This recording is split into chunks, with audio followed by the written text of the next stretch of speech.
You don't struggle to give, you struggle to receive. If someone calls you at midnight, you answer. If a friend is overwhelmed, you show up. If someone needs advice, you become clarity. But when you need something, even something small, your throat tightens, your mind goes quiet, and suddenly it feels easier to handle it alone. You don't fully know why, you just know asking feels wrong. It happens fast. Someone asks for a favor. Your body tenses for half a second, but your mouth says, yeah, of course. You override the signal. You stay late.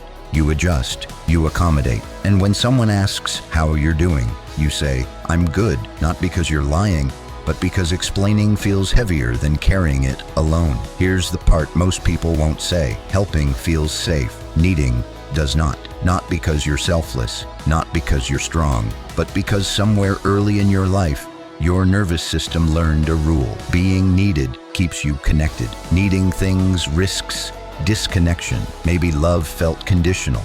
Maybe emotions were too much. Maybe you saw stress in your home and decided, without words, I won't add to this. So you adapted. You became useful, reliable, low maintenance, and it worked until it didn't. Imagine being 9 years old. You realize everyone around you is already overwhelmed. So you become the easy one, the helpful one, the strong one. No one told you to, but your nervous system made the decision, and it never updated the rule. Psychologists call this fawning, a stress response alongside fight, flight, and freeze. When your brain senses relational threat, even mild things like disappointing someone, it moves toward appeasement. You smooth things over, you help, you overextend. And when they respond positively, dopamine, relief, approval, safety, your brain logs it. Helping equals safe, needing equals risky. Over time, this becomes automatic, like a thermostat set years ago, still controlling the temperature of your relationships. The problem isn't that you're broken. The problem is you're running old survival code in a life that no longer requires it. I'm not going to say, just ask for help. That doesn't work. Here's what does. The next time someone asks something of you,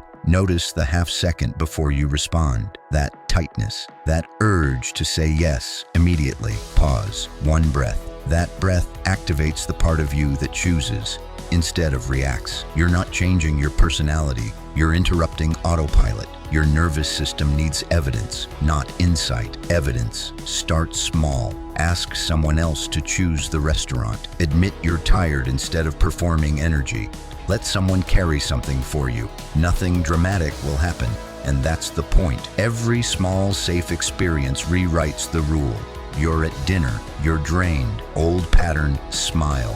Perform, push through. New pattern, I'm a bit low energy tonight, and the friendship doesn't collapse. That moment is data, now something deeper. Write down one thing someone appreciates about you that has nothing to do with what you do for them. Not your advice, not your reliability, not your support. Something about who you are, your humor, your calm presence, your way of seeing things. If your worth is tied to usefulness, rest will always feel dangerous. When someone helps you, notice if you instantly minimize it. Oh, you didn't have to. It's fine. No big deal. That's you staying in control. Instead, say thank you and stop talking. Let the discomfort pass. Let them feel good about showing up for you. You learned to give because giving kept you safe. There's nothing shameful about that. It was intelligent, adaptive, brilliant even. But you are not 9 years old anymore. And connection does not require constant usefulness. It requires presence.